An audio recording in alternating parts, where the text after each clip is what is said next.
Hi good morning everyone. MS Excel ಅಲ್ಲಿ ಕಾಲಮ್ಸ್ಗೆ message ಬಾಕ್ಸನ್ನು ಯಾವ ರೀತಿ ಅಪ್ಲೋಡ್ ಮಾಡೋದು ಅನ್ನೋದನ್ನು ಇವತ್ತಿನ ಕ್ಲಾಸಲ್ಲಿ ನೋಡೋಣ. ಸೊ ಅದಕ್ಕಿಂತ ಮುಂಚೆ ಯಾರ್ಯಾರೆಲ್ಲ ನಮ್ಮ ಹೊಸ ವೀಡಿಯೋಸನ್ನು ನೋಡ್ತಾ ಇದ್ದೀರೋ, ಅಂದರೆ ನಮ್ಮ ಚಾನಲ್ನ ಯಾರ್ಯಾರೆಲ್ಲ ನೋಡ್ತಾ ಇದ್ದೀರೋ ಇನ್ನೂ ಸಬ್ಸ್ಕ್ರೈಬ್ ಆಗಿಲ್ಲೋ ಸೊ ಅವರೆಲ್ಲ ಸಬ್ಸ್ಕ್ರೈಬ್ ಆಗಿ. ಏಕೆ ಅಂದರೆ ಹೊಸ ಹೊಸ ವೀಡಿಯೋಸ್ಗಳು ನಿಮಗೆ ನೋಟಿಫಿಕೇಶನ್ ಬರ್ತಾ ಇರ್ತವೆ, ನಿಮ್ಮ ಡೆಸ್ಕ್ಟಾಪಿಗೆ ಕೂಡ ಅಪ್ಲೈ ಆಗ್ತಾ ಹೋಗುತ್ತೆ. ಓಕೆನಾ? ಓಕೆ, ಆಗಿದ್ರೆ ಬರೀ ನೋಡೋಣ. ಈಗ ನಾನು ಮೆಸೇಜ್ ಬಾಕ್ಸ್ ಅಂದರೆ ನನ್ನ ಹತ್ರ ಒಂದು ಡಾಕ್ಯುಮೆಂಟ್ಸ್ ಇದೆ, ಅಂದರೆ ಒಂದು ರೆಕಾರ್ಡ್ಸನ್ನು ಕ್ರಿಯೇಟ್ ಮಾಡ್ಕೊಂಡು ಇಟ್ಕೊಂಡಿದ್ದೀನಿ. ಇದರಲ್ಲಿ ಸೀರಿಯಲ್ ನಂಬರ್ ಇದೆ, ಡೇಟ್ ಇದೆ, ಸೊ ಮೊಬೈಲ್ ನಂಬರ್ ಇದೆ, ಜೆಂಡರ್ ಇದೆ.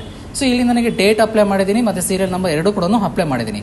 ಸೊ ಇಲ್ಲಿ ಮೊಬೈಲ್ ನಂಬರ್ ಇಲ್ಲಿ ನೋಡಿ, ನಾನು ಫಾರ್ ಎಕ್ಸಾಂಪಲ್ ಇಲ್ಲಿ ಕ್ಲಿಕ್ ಮಾಡ್ತೀನಿ.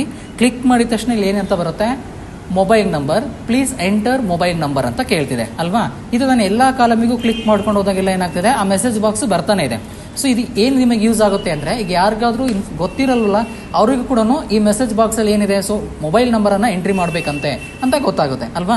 ಸೊ ಇಲ್ಲಿ ಏನು ಮಾಡ್ತಾರೆ, ಸೊ 10 digits ಮೊಬೈಲ್ ನಂಬರ್ ಯಾವ್ದಾದ್ರು ನಂಬರನ್ನು ಟೈಪ್ ಮಾಡ್ಕೊಂಡು ಹೋಗ್ಬೋದು.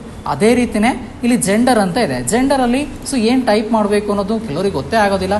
ಸೊ ಆ ಟೈಮಲ್ಲಿ ಏನು ಮಾಡಬೇಕು, ನಾವು ಇದೇ ಥರ ಒಂದು ಮೆಸೇಜ್ ಕೊಟ್ಟರೆ, ಅಂದರೆ ಟೈಟಲ್ ಬಂದುಬಿಟ್ಟು ಜೆಂಡರ್ ಅಂತ ಇದೆ, ಆನಂತರ please enter male or female ಅಂತ ಇದೆ ಅಲ್ವಾ. ಸೊ ಈ ರೀತಿ ನಮಗೆ ಮೆಸೇಜ್ ಬಾಕ್ಸ್ ಬರಬೇಕು ಅಂದರೆ ಯಾವ ರೀತಿ ಅದನ್ನು ಕ್ರಿಯೇಟ್ ಮಾಡ್ಕೊಳೋದು, ಸೊ ಅದನ್ನು ನೋಡೋಣ. ಓಕೆ, ಈಗ ಇದೇ ರೀತಿ ನಂದು ಇನ್ನೊಂದು ಅಪ್ಲಿಕೇಶನನ್ನು ಕ್ರಿಯೇಟ್ ಮಾಡ್ಕೊಂಡಿದ್ದೀನಿ, ರೆಕಾರ್ಡ್ಸನ್ನು. ಸೊ ಇದರಲ್ಲಿ ನಾನು ಇವಾಗ ಯಾವ ರೀತಿ ಅದನ್ನು ಅಪ್ಲೈ ಮಾಡೋದನ್ನು ನೋಡೋಣ. ಓಕೆ, ಫಸ್ಟು ನಾವು ಇವಾಗ ಮೊಬೈಲ್ ನಂಬರಿಗೆ ಅಪ್ಲೈ ಮಾಡ್ತಿದ್ದೀವಿ ಅಲ್ವಾ.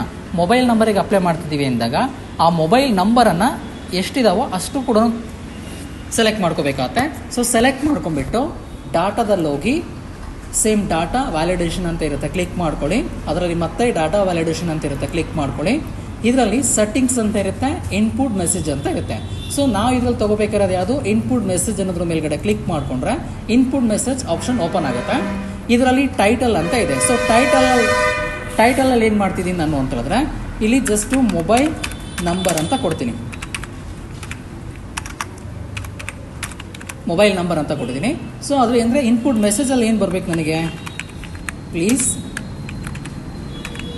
ಎಂಟರ್ ಮೊಬೈಲ್ ನಂಬರ್ ಅಂತ ಕೊಟ್ಟಿದ್ದೀನಿ. ಮೊಬೈಲ್ ನಂಬರ್ ಅಂತ ಕೊಟ್ಬಿಟ್ಟು, ಅಂದರೆ ಪ್ಲೀಸ್ ಎಂಟರ್ ಮೊಬೈಲ್ ನಂಬರ್ ಅಂತ ಕೊಟ್ಟಿದ್ದೀನಿ. ಓಕೆ ಅಂತ ಪ್ರೆಸ್ ಮಾಡಿದ ತಕ್ಷಣ ಸಾಕು, ನಾನು ಎಷ್ಟು ಸೆಲ್ಲನ್ನು ಸೆಲೆಕ್ಟ್ ಮಾಡಿದ್ದೀನೋ ಅಷ್ಟು ಬಾಕ್ಸ್ ಕೂಡ ಏನಾಗ್ತದೆ ನೋಡಿ, ಮೆಸೇಜ್ ಬಾಕ್ಸ್ ಓಪನ್ ಆಗಿದೆ ಅಲ್ವಾ. ಈ ಥರ ಓಪನ್ ಆಗುತ್ತೆ. ಇದರಲ್ಲಿ ನಮಗೆ ಯಾರಿಗೆ ಗೊತ್ತಾಗಲ್ವೋ ಸೊ ಅವ್ರು ಏನು ಮಾಡ್ತಾರೆ, ಮೊಬೈಲ್ ನಂಬರನ್ನು ಎಂಟ್ರಿ ಮಾಡ್ಕೊಂಡು ಹೋಗ್ತಾರೆ.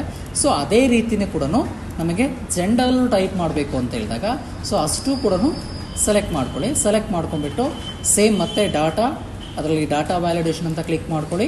ಸೇಮ್ ಅದರಲ್ಲಿ ಮತ್ತೆ ಡಾಟಾ ವ್ಯಾಲಿಡೇಷನ್ ಅಂತ ಕ್ಲಿಕ್ ಮಾಡ್ಕೊಳ್ಳಿ. ಇದರಲ್ಲಿ ಇನ್ಪುಟ್ ಮೆಸೇಜ್ ಟೈಟಲ್ ಕೊಡಬೇಕಾಗುತ್ತೆ. ಸೊ ಟೈಟಲ್ ಬಂದುಬಿಟ್ಟು, ಸೊ ನಾನು ಇವಾಗ ಇಲ್ಲಿ ಜೆಂಡರ್ ಅಂತ ಟೈಟಲ್ ಕೊಡ್ತಿದ್ದೀನಿ. ಓಕೆ, ನೆಕ್ಸ್ಟ್ ಇಲ್ಲಿ ಕೆಳಗಡೆ ಬಂದುಬಿಟ್ಟು, ಅಂದರೆ ಇನ್ಪುಟ್ ಮೆಸೇಜಲ್ಲಿ ಏನು ಮಾಡ್ತೀನಿ ಅಂದರೆ, please enter male or female ಅಂತ ಕೊಟ್ಟಿದ್ದೀನಿ. ಕೊಟ್ಬಿಟ್ಟು ಓಕೆ ಅಂತ ಪ್ರೆಸ್ ಮಾಡಿದರೆ ನೋಡಿ, ಎಲ್ಲ ಸೆಲ್ಗೂ ಏನಾಗಿದೆ, ನಮಗೆ ಮೆಸೇಜ್ ಬಾಕ್ಸು ಅಪ್ಲೈ ಆಗ್ತಾ ಹೋಗುತ್ತೆ. ಈ ರೀತಿ ನಾವು ಸೆಲ್ಗಳಿಗೆ ನಾವೇನು ಮಾಡ್ಬೋದು, ಮೆಸೇಜ್ಗಳನ್ನು ಅಪ್ಲೈ ಮಾಡೋ, ಅಂದರೆ ಮೆಸೇಜ್ ಬಾಕ್ಸ್ಗಳನ್ನು ನಾವೇನು ಮಾಡ್ಕೊಂಡು ಹೋಗ್ಬೋದು, ಅಪ್ಲೈ ಮಾಡ್ಕೊಂಡು ಹೋಗ್ಬೋದು. Okay, thank you friends. ಈ ವಿಡಿಯೋ ನಿಮಗೆ ಇಷ್ಟ ಆದರೆ ಲೈಕ್ ಮಾಡಿ, ಶೇರ್ ಮಾಡಿ. Okay, thank you.